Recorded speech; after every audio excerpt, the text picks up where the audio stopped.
So guys, this is my simple fried chicken. As you see that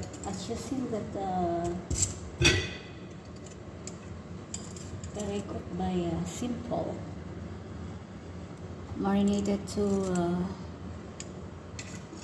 pepper, lemon, and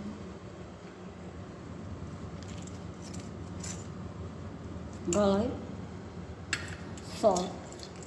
This is a kind of simple fried chicken. I don't add much flour or spices. Really simple. Look, because I just want to feel that's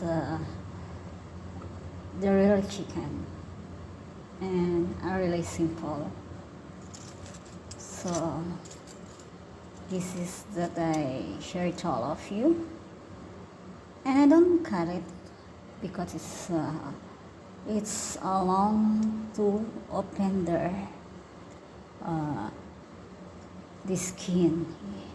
I don't like to cut it because the oil is gone more inside. So just I cook by a simple and no need to cut it on it. So guys, my sharing to all of you a simple fried chicken.